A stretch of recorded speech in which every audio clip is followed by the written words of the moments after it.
Hello and welcome to another episode of Scott Reads Comics. Today I'm going to continue my coverage of Who's Who in the DC Universe with issue number 23, published in 1986 by DC Comics. Quick note, the pub date on the cover is January 87, but the indicia indicates a 1986 publication date. If we take a look here, we've got a beautiful wraparound cover from Joe Staton and Mike DiCarlo, which we'll see in the credits. Really nice. There's a lot of really fun characters in this issue. I like this one a lot. And Staton delivers a really great cover. I see here it's signed. But I love seeing Deathstroke by Staton here. Tarantula, really one of my favorite members of the All-Star Squadron. I love this costume. It's so cool with the web gun. Tigor from the Omega Men. Taz from the Atari Force, Thunder and Lightning. Really cool. Let's dive in. Love this series. So glad I've been able to cover it all the way through. And I'm going to continue to the end and pick up on some of the updates that went out as well. So in the Who's, How's, and Why's, which is basically a letter column for this series, writer L. Whittick from Hartford, Saskatchewan, Canada writes, will the Superboy from Earth Prime appear here? And there I have a rather cavalier answer. The Superboy from Earth Prime was a final parallel worlds gimmick introduced with a wink by Julie Schwartz. Since there never have been parallel worlds in our revised continuity, there was no need to list him. Of course, the lie would be put to this reply years in the future when Superboy Prime would be brought back as really one of the greatest villains in the history of the DC Universe during Final Crisis and Legion of Three Worlds. Some really great content that probably I should cover on the show at some point, but I've got a list as long as my arm of stuff I want to cover, so who knows if I'll ever get to it. Anyway, let's dive in. As always, Robert Greenberger is our editor and Len Wein is our contributing editor. And we have a host of other contributors listed as well. And as I said, Joe Staton and Mike DiCarlo did our wonderful cover.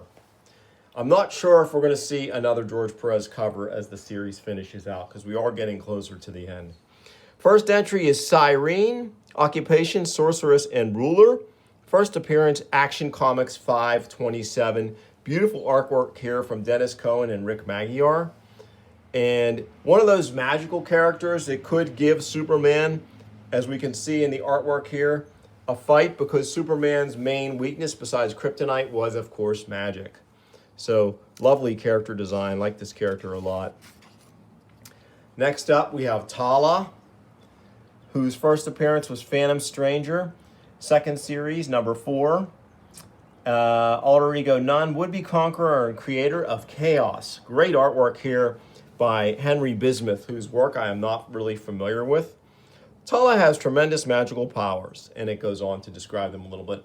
I know this character from the Justice League animated series. She was played very well, very vampishly in that series, and she was a fun character as one of the League of Supervillain members. On next to a very storied Batman character, Talia. Full name unrevealed. Occupation adventurous. Known relatives, Ra's al Ghul is her father. First appearance, Detective Comics 411. Great artwork here by Jerry Bingham. Jerry Bingham, of course, would be responsible for one of the early DC graphic novels with Batman and Ra's al Ghul. I think it was Batman Blood of the Demon or something like that. I forget. Correct me in the comments if you know. But yeah, she has always been kind of a problematic adversary of Batman, because of course he does have a strong attraction to her. And of course, in the more modern continuity in the 2010s, I think we get Damian Wayne, who is the son of Batman and Talia, I believe.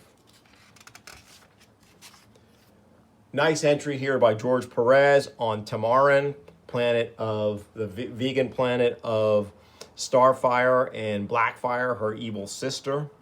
Whoa, correct me if I'm wrong. I'm wrong here. This is a Chuck Patton, Romeo Tungal artwork piece. So really great. And when he wants to turn it on, Chuck Patton really can do a very credible George Perez impersonation, which I think is kind of what we're getting here.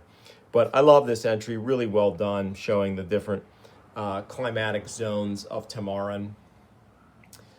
Next up, we have Tonarak. First appearance, Phantom Stranger number 10. Occupation, Sorcerer and Alchemist. Art by Jim Aparo, the incomparable Jim Aparo. I've said it before. Jim Aparo is to DC what Sal Buscema is to Marvel. Just a solid working artist who's a master of the style of the company's comics and can draw anything and draw with speed and creativity in terms of the layouts, solid figure work, and very recognizable artistic flourishes. You can spot a Jim Aparo figure, especially a Jim Aparo face, at first glance, no problem. Great artwork here, love it. Next up, we have Tara, and her first appearance was first issue Spectacular number 8. So she is a Warlord supporting character. Great artwork by Mike Grell, of course, who's very closely associated with the Warlord character. I believe he was the co-creator of Warlord. Very nice piece here. Tara, great character. Next up, Tarantula, and awesome that they got Jerry Ordway to do the entry on Tarantula. I so loved both his pencils and inks on the All-Star Squadron. Tarantula's real name is Jonathan Law. First appearance, Star Spangled Comics number 1. Tarantula has no superpowers, but is a superb hand-to-hand combatant. He's also a skilled acrobat. Tarantula's web gun shoots a sticky, wet web line with which he can ensnare criminals. His boots have small suction cups which enable him to walk up walls. So, pretty great. I love this costume design. This was his original design. It was much more Golden Age, and then they kind of gave him a little bit of a modern flourish in the All-Star Squadron. Really cool. Next, we have a very cool character, the Tattooed Man. Abel Terrant is his real name. First appearance, Green Lantern, second series, number 23. So he's a Silver Age Green Lantern foe, and a fairly early one. And artwork here is by Kevin Maguire and Dick Giordano, and I love the Kevin Maguire artwork. Very nice, cool-looking character. Next, we have the awesome Taz, artwork by Ed Hannigan and Don Heck. First appearance, Atari Force number 8. I love Atari Force. I really need to do, maybe not read a whole story, but do a retrospective of the issues. They can be had in dollar bins, and I need to reacquire them for that purpose. There's some really good stuff in Atari Force. It's a fun sci-fi comic, and DC did a number of those, like Spander's Galaxy and some others that I've mentioned, that I really do like Atari Force, and Taz was one of the cool characters in it. Really great. Lovely double-page spread here for the Teen Titans, no longer the new Teen Titans. And their first appearance was Brave and the Bold number 54. This is, of course, artwork by the incomparable George Perez. And we see, of course, Raven has been freed of her Trigon influence, so she's in our white outfit now. We get a lot of the new and old Titans in this entry. Some really cool ones like Bumblebee, Mal. Of course, Cole, We Hardly Knew You. She died in Crisis. Lilith is here. So, and our mainstays are here as well. Really great entry on the Titans. And we get a Titans Tower entry, which is great. I do love these cutaways. And of course, Elliot R. Brown is part of the team that puts these entries together, so I know that his hand is probably involved in this. Always loved Titans Tower. I think it's one of the great bases in the history of comics. Really cool. And another neat thing about the Titans was, unlike other DC characters who were in their own sort of like DC universe cities, the Titans were in New York City, which was great. So this is on an island off the coast of Manhattan, which is really cool. And yeah, I love this kind of stuff. Again, as an RPG guy, this kind of stuff is gold for me when I'm trying to set up an adventure, or maybe I wanted to have something set in Titans Tower. Well, I have a really good picture of what to describe to my players. Art by Arno Starr. First appearance, New Teen Titans number 3 for Titans Tower. Next up, we have Tellus with awesome artwork by Steve Lytle. First appearance, Legion of Superheroes 304. Alter Ego, Ganglios. And Tellus is great because he represented a movement by Paul Levitz later in his Legion run toward more inhuman Legionnaires, more alien-looking Legionnaires, and Tellus was a great one. He possessed telepathic and telekinetic powers, and so he ended up being a replacement for Saturn Girl, who went into semi-retirement after she had her baby, along with Lightning Lad. And Tellus was a great addition to the team.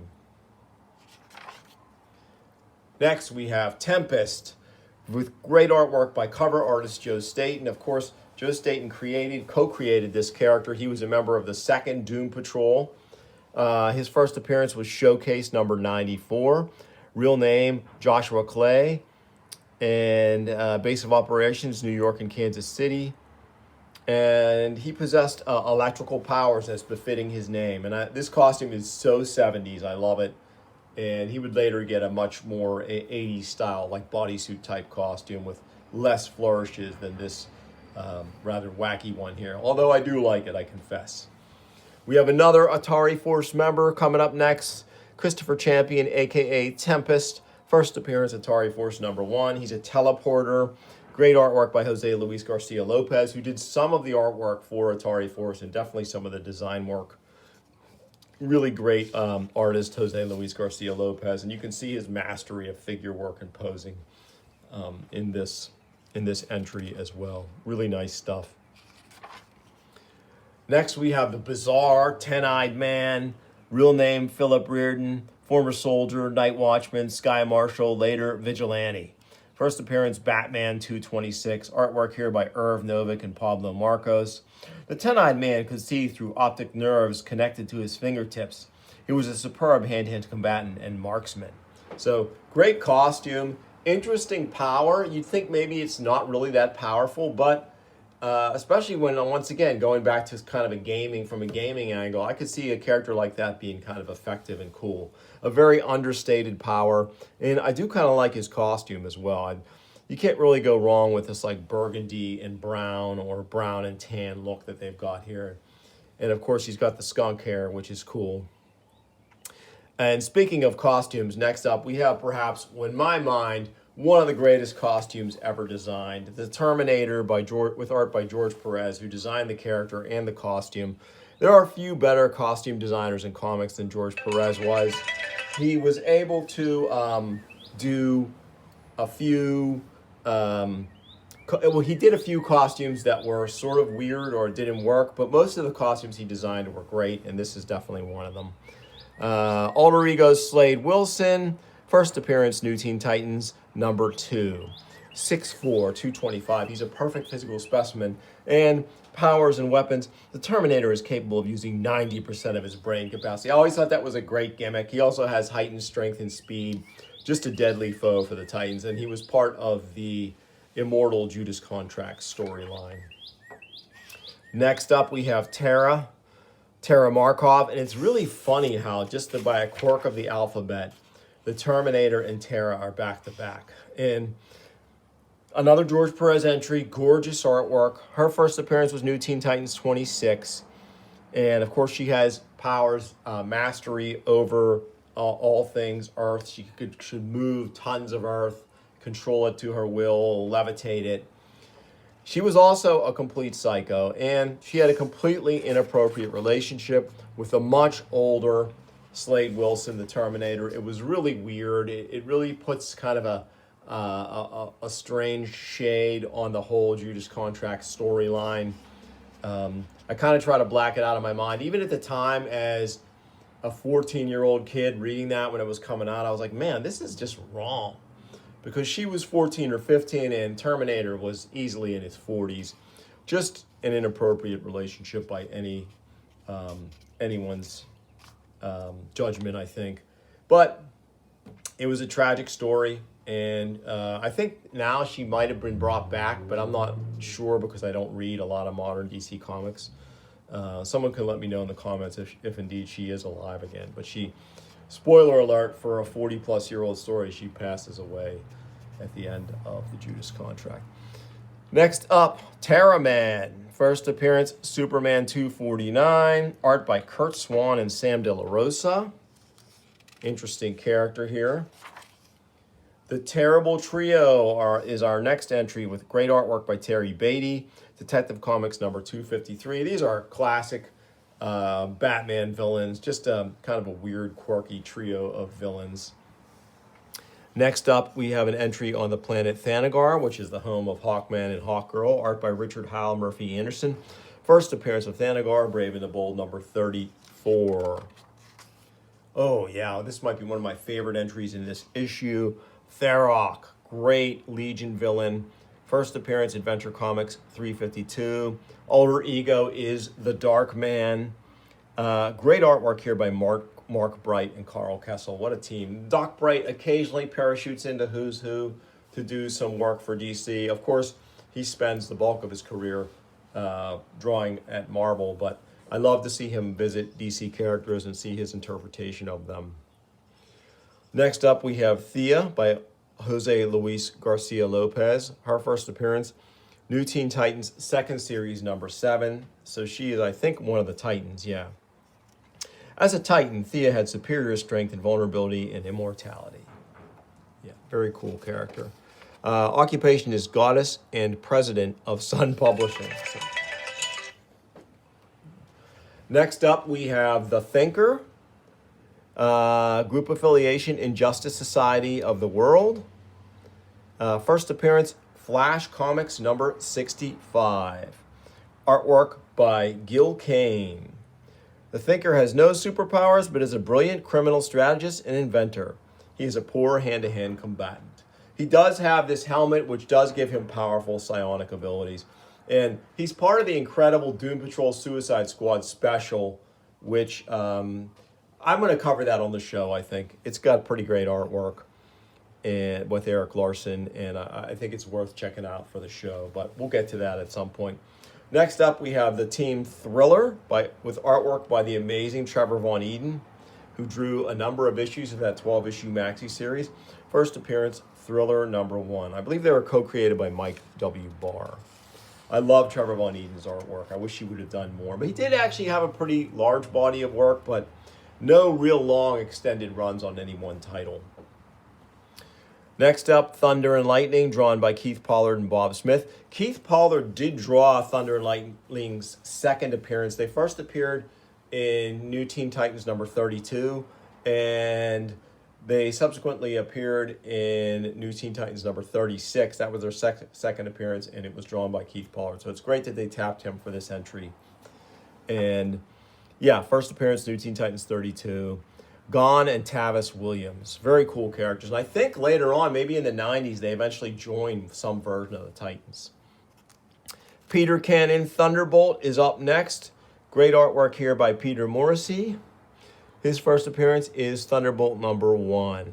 Alter ego, Peter Cannon. Nice artwork here. Very classic. Reminds me almost of Steve Rude in a way. Next, we have Tiger with artwork by Frank McLaughlin. First appearance, Judo Master number 91. He was Judo Master's young sidekick. Then we have Tigor with great artwork by one of the original Omega Man artists, Todd Smith, for their Baxter series. He took over after Giffen left, I think. First appearance, Green Lantern 141. Alter ego, I am not going to try to pronounce that name. Great artwork here on Tigor, though. Love Tom Smith. Underrated artist, for sure. Next up, probably in my top 5 Legionnaires, Timberwolf, Bryn Londo. First appearance, Adventure Comics 327. Artwork by Steve Lytle. Just a great member of the Legion. Usually a bit of a dense individual, kind of a dummy, but earnest, very earnest, and capable, a really capable combatant. Next up, Time Commander. First appearance, Brave and the Bold 59. Alter ego, John Starr. Art by Rod Wiggum and Mike DiCarlo. This is another just classic DC villain. Occupation, scientist and criminal. Yeah, great artwork here by Rod Wiggum. And finally, we finish off with a Keith Giffen entry.